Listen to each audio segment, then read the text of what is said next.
when I'm talking about leadership and I'm talking about administrator, leadership is the exercise of high-level conceptual skills and decisiveness.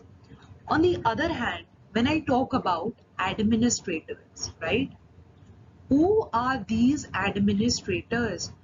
They have a legitimate power base and they can even give you rewards for your performance and even punishment. So their ability to influence is founded upon the formal authority which is inherent in their positions. So leaders may be either be appointed or they might emerge as a leader, right? It is not necessary that they are appointed. Whereas when we talk about administrators, they are considered to be generally appointed. When I say leaders and administrators, now please listen, it is basically to differentiate. Leaders, they can emerge out of a group, and leaders influence other people to perform in their bestest way, right? Performing in the best way possible. But administrators, they give people the task that they have to complete. But leaders give them a new vision and a new direction. That is how, when you have to distinguish between a leader and an administrator, you can do that. Another feature, let us talk about leader and administrator, is that leader initiates the new structures. Definitely we talked about the vision. Now, if he wants to achieve something, there is a goal in his mind. To achieve that goal, he will have a direction. But otherwise, if I talk about administrators, they are going to utilize the existing structure. Okay, so utilization of existing structures, whatever the structure is, procedure is, that is going to be take place.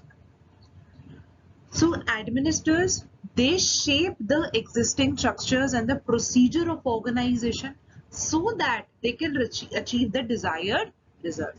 But when I talk about leaders, leaders have a vision, leaders have a commitment, and their commitment is something very, very important.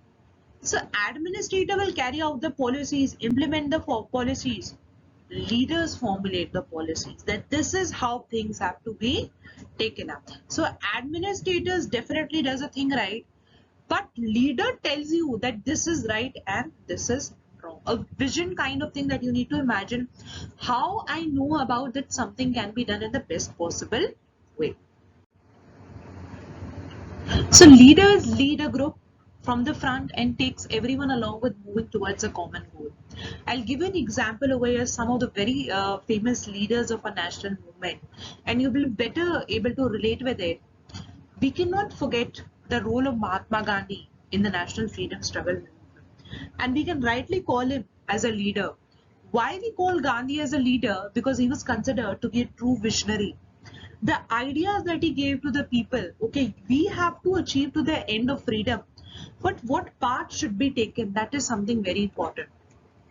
Dandi March, what was that? He led the group from the front, and there was people behind him marching towards for days in order to, because Gandhi inspired them. That was the charisma of Gandhi. That was the charisma of Gandhi as a leader. Sorry. Now talking about Netaji Subhash Chandra Bose. Netaji Subhash Chandra Bose, if I talk about, look at his contribution when he laid the foundation for the Indian National Army. What was that? He was a visionary. He had an idea that this, by through this means we can, create a strong army. And he had a vision. To get that vision, he inspired so many people. Women were ready to be part of the army and they fight it for the national movement. So that is how we call a leader is. A leader is a one who leads the group from the front, and he will take each and every person, no matter of class, caste, anything, towards a common goal that depends upon the goal also.